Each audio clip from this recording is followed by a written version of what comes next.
आज हम कम्युनिकेशन या संचार या संदेशवाहन या संप्रेषण के बारे में जानेंगे। संचार वह प्रक्रिया है जिसके अंतर्गत संदेश एवं समझ को एक व्यक्ति से दूसरे व्यक्ति तक पहुंचाया जाता है। संप्रेषण का अर्थ संचार को एक व्यक्ति से दूसरे व्यक्ति तक पहुंचाना है। संचार दो या दो से अधिक व्यक्तियों के बीच तथ्यों, विचारों, राय एवं भावनाओं का आदान प्रदान है। संचार अन्य व्यक्तियों को इस तरह प्रोत्साहित करने का कार्य है जिससे वह किसी विचार का उसी रूप में अनुवाद करे जैसा कि लिखने या बोलने द्वारा चाहा गया है। संप्रेषण वह प्रक्रिया है जिसमें संदेश व जानकारी को एक व्यक्ति से दूसरे व्यक्ति तक पहुंचाया जाता है। संचार शब्दों में, पत्रों में, सूचनाओं में, विचारों में एवं संपत्तियों के आदान प्रदान करने का साधन है।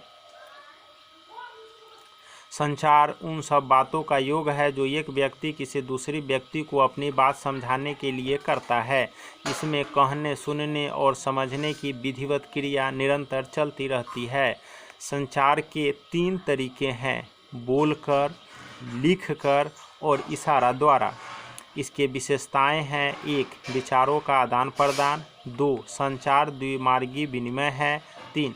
संचार शब्दों में भी किया जा सकता है और संकेतों में भी। 4. संचार का उद्देश्य अपनी समझ को बढ़ाना है। 5. संचार प्रत्यक्ष भी हो सकता है और अप्रत्यक्ष भी।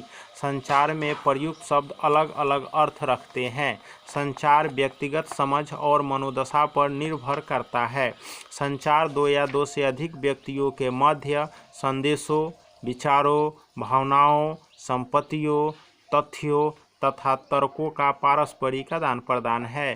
संप्रेषण के रूप है: नंबर 1 प्रार्थना, नंबर 2 सूचना, नंबर 3 शिकायत, नंबर 4 आदेश, नंबर 5 अवलोकन, नंबर 6 निर्देश, नंबर 7 नीति बनाते समय। इसके अलावे संचार के महत्व है: प्रबंधकीय कुशलता, शीघ्र निर्णय करने का आधार, सहयोग को बढ़ावा, समन्वय का आधार, प्रभावपूर्ण नेतृत्व की स्थापना, कार्य संबंधी सूचनाएं पहुंचाना, अनुशासन, सार्वजनिक संबंध, शांति की व्यवस्था, आंकड़ों का संग्रह, दल भावना। एक अच्छे संचार के गुण है: गति, गोपनीयता, सुविधा, उपयुक्तता, परिशुद्धता, प्रभावोत्पादकता, लागत और लेखा। संप्रेषण की बाधाएं हैं: मनोवैज्ञानिक दूरी,